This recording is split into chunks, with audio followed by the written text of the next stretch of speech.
Hello everyone, welcome back to my channel. तो कैसे हैं आप सब लोग? आई होप कि आप सब लोग बिल्कुल ठीक होंगे। तो जैसे कि लास्ट वीडियो में मैंने आप सबके साथ शेयर किया है कि मैंने अपनी किचन की डीप क्लीनिंग किस तरह से की है। तो देखिए, डीप क्लीनिंग के बाद जो है मेरी किचन कुछ इस तरह से दिख रही थी। तो किचन की डीप क्लीनिंग जो है वो मैंने रात को ही कर ली थी। ये सुबह मॉर्निंग में वीडियो कैप्चर कर रही थी मैं। तो आप देख सकते हैं मेरी किचन जो है कितनी क्लीन दिख रही है, एकदम वाइट दिख रही है यहाँ पे। तो आप इस वीडियो को ज़रूर देखना। इस वीडियो में मैं आप सबके साथ शेयर करूंगी कि मैंने अपनी छोटी सी किचन को किस तरह से ऑर्गेनाइज़ किया है, वो भी वेस्ट मटेरियल से, जिन्हें हम ऐसे ही फेंक देते हैं और वो किचन का ही हमारा सामान होता है और हम उनसे ऐसे ही फेंक देते हैं। उसी सामान से मैं अपने किचन को ऑर्गेनाइज़ करूंगी ट्रिक्स के साथ। तो आप इस वीडियो को ज़रूर देखना, ये वीडियो आप सबके काम बहुत आएगी। तो यहाँ पे डोर के साथ ही मैंने हैंड ग्लव और एप्रन रखा हुआ है, जो कि मैंने सामने ही रखे हैं, कभी भी ज़रूरत पड़े तो सामने नज़र आ जाएं। और यहाँ पे मैं अपने माइक्रोवेव को रखती हूँ और ऊपर ही एक्सटेंशन बोर्ड है। तो देखिए, साथ में मैं आपको ये भी दिखा देती हूँ कि मैंने अपनी किचन को खाली किया था और सारा सामान जो है बाहर वाले डाइनिंग टेबल पे रखा था। तो यहाँ पे सारा किचन का सामान है। मैंने अभी लाइट ऑन की है तो आप देख सकते हैं कि सारी टेबल किस तरह से फुल है, चेयर भी फुल है। तो इस सारे सामान को मुझे अपनी किचन में अच्छी तरह से ऑर्गेनाइज़ करके रखना है। और यहाँ पे हैं दालों के कंटेनर। तो ये सारे कंटेनर बास्केट मैंने रात को ही धो लिए थे और अभी सुबह मॉर्निंग में मैं इन्हें अपनी छत पे रख दूँगी बाहर धूप लगाने के लिए। तो यहाँ पे मैंने सारे कंटेनर जितने भी बास्केट हैं वो सब धूप में बाहर रख दिए हैं। तो किचन की डीप क्लीनिंग के बाद ये भी ज़रूरी है कि आपकी किचन के जितने भी बड़े छोटे कंटेनर हैं उन्हें धूप लगवाना एक बार बहुत ज़्यादा ज़रूरी होता है, वो अच्छी तरह से ड्राई हो जाएं ताकि।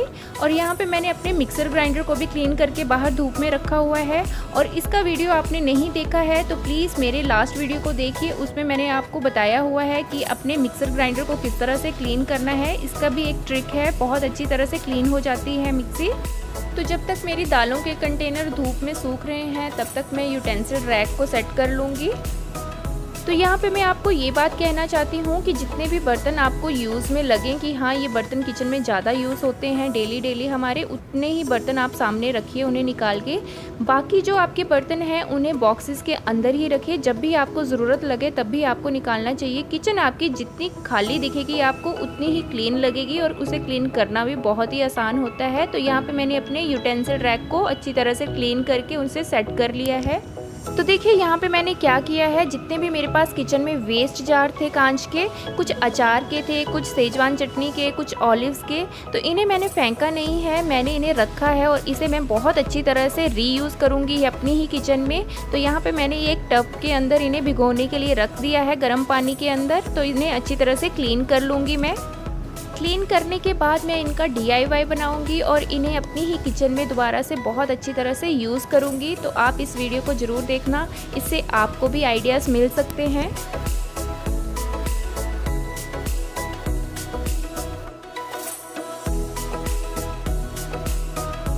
तो जितने भी मेरे पास दालों के कंटेनर हैं उन्हें मैंने रात को धो लिया था और मॉर्निंग में उन्हें धूप में रख दिया था। और अभी मैं उन्हें ड्राई कपड़े के साथ अच्छी तरह से पोंछ लूँगी और इनमें दालों को डालती चलूँगी।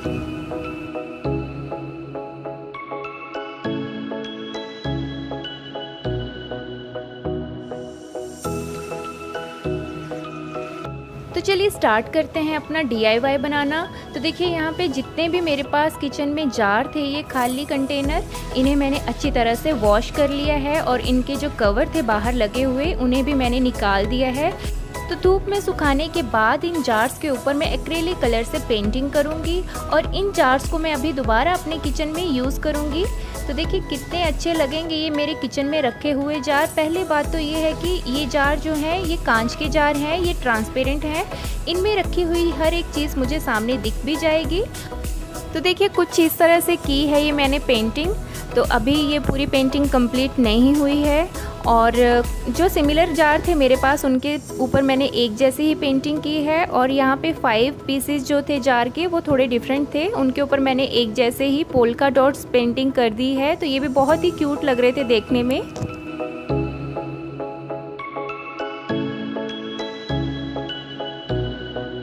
तो कैसा लगा ये DIY आप सबको प्लीज़ मुझे कमेंट्स करके ज़रूर बताइएगा। तो ऐसे ही हमारे किचन में छोटी छोटी चीज़ें होती हैं जिन्हें हम यूं ही फेंक देते हैं, लेकिन उन्हें फेंकने से पहले हमें हमेशा ये सोच लेना चाहिए कि ये कहीं हमारे किचन में अभी दोबारा यूज़ तो नहीं होंगी। तो मैंने भी अपनी किचन में जितने भी खाली जार थे मेरे पास, कुछ अचार के जार थे, कुछ चटनी के थे, कुछ ऑलिव्स के थे, उन्हें फेंका नहीं था, उन्हें रखा था और उन्हें अच्छी तरह से क्लीन करके उनके कवर उतार के उनके ऊपर पेंटिंग करके उन्हें दोबारा रीयूज़ किया है अपनी किचन में। और ये मेरी किचन में रखे हुए इतने क्यूट लग रहे हैं।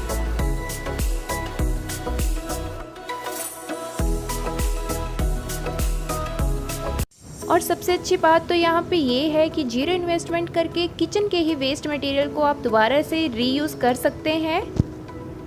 और साथ में ये आपके किचन में रखे हुए भी बहुत ही क्यूट लगेंगे। तो देखिए यहाँ पे तैयार हो चुके हैं ये मेरे जार। तो ये आइडिया आप सबको कैसा लगा प्लीज़ मुझे कमेंट्स करके ज़रूर बताइएगा।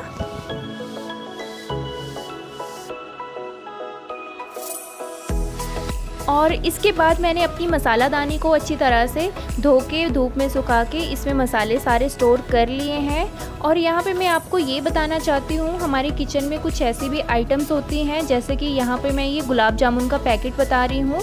तो ये सारा एक बार में जैसे कि यूज़ में नहीं होता है और इन पैकेट्स को हमें ओपन रखना भी नहीं चाहिए। तो इन्हें एयर टाइट रखने के लिए कुछ इस तरह के क्लिप जो हैं आपको मार्केट में इजीली मिल जाएंगे। ये क्लिप्स ज़्यादा महंगे भी नहीं होते हैं, आई थिंक 50 रुपीज़ में आपको इजीली मार्केट में मिल जाएंगे। तो इस तरह के जितने भी मेरे पास किचन में छोटे छोटे ये पैकेट होते हैं, मैं इन पैकेट्स को एक बड़े से कंटेनर के अंदर जो है वो स्टोर करके रख लेती हूँ। और इन पैकेट्स के ऊपर जो एक्स्ट्रा पेपर होता है मैं उसे कट कर देती हूँ ताकि कंटेनर के अंदर ज़्यादा स्पेस भी ना रुके। तो देखिए यहाँ पे मैंने एक बड़ा सा कंटेनर ले लिया है और उसके अंदर ये पोहा, जितना भी मेरे पास पैकेट हैं पोहे के, मैं उन्हें डाल दूँगी। और उसके ऊपर ये जो मेरे पास छोटे छोटे बचे हुए कुछ मटेरियल है उन्हें भी मैं यहाँ पे रख दूँगी। तो इन्हें मैं ऊपर रखूँगी ताकि जब भी मैं इस कंटेनर को ओपन करूँ तो ये सबसे पहले मेरे हाथ में आ जाए। तो इसी तरह से ये एक बड़े से कंटेनर में मैं सारे नमकीन के पैकेट भी रख दूंगी। इससे क्या होगा, पहली बात तो स्पेस भी कम रुकेगी और मुझे आसानी भी रहेगी। जब भी मुझे नमकीन के पैकेट्स ढूंढने होंगे तो मैं इस कंटेनर को ओपन करूंगी। और इस तरह से करने से आपकी किचन भी सिस्टमेटिकली अरेंज रहती है।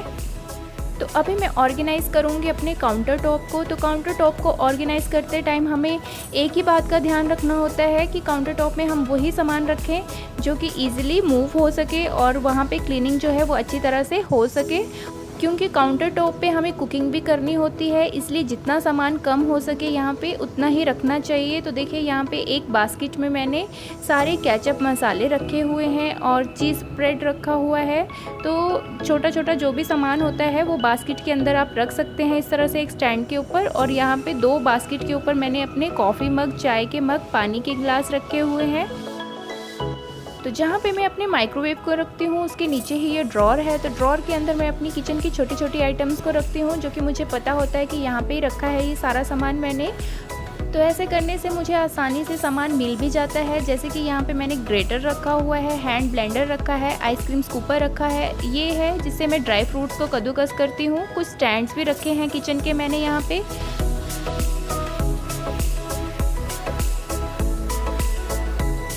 तो अभी जो दालें हैं वो मैंने सारी कंटेनर में डाल ली हैं और इन्हें मैं अभी ऑर्गेनाइज़ करके रख लूँगी अलमीरा के अंदर। और साथ में ही मैंने अपनी किचन के फुट मैट को भी चेंज कर दिया है और यहाँ पे है साइड में डस्टबिन। तो देखिए कुछ इस तरह से लग रही थी मेरी अलमीरा ये, जहाँ पे मैंने अपनी सारी दालों के कंटेनर रखे हुए हैं और नीचे है काउंटर टॉप। तो कितना अच्छा लग रहा है, खाली खाली एंड सिस्टमेटिकली। और सबसे प्यारे तो मुझे ये जार लग रहे थे जिन्हें कि मैंने वेस्ट मटेरियल से दोबारा रीयूज़ किया है।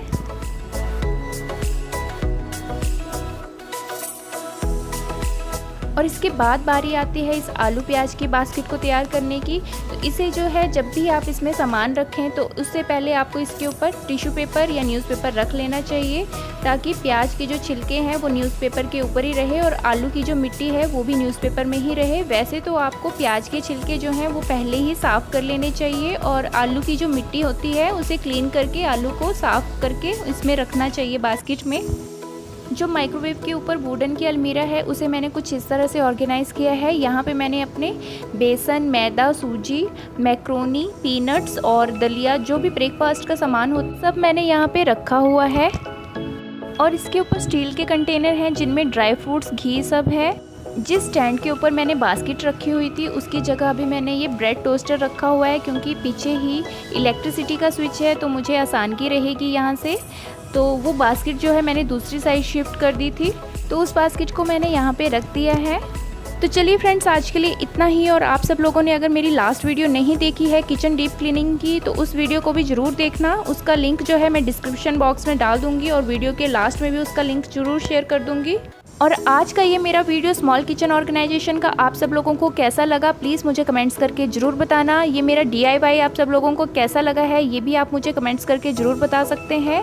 अच्छा लगा है तो प्लीज़ लाइक का बटन ज़रूर प्रेस कर देना, शेयर करना मेरी वीडियो को। और अभी तक आपने मेरे चैनल को सब्सक्राइब नहीं किया है तो सब्सक्राइब का बटन प्रेस कर लीजिए, उससे मेरी आने वाली नई वीडियोज़ की नोटिफिकेशन आप सबको मिलती रहेंगी। तो चलिए फ्रेंड्स, मिलती हूँ आप सबके साथ नेक्स्ट ब्लॉग में। तब तक के लिए बाय बाय, टेक केयर।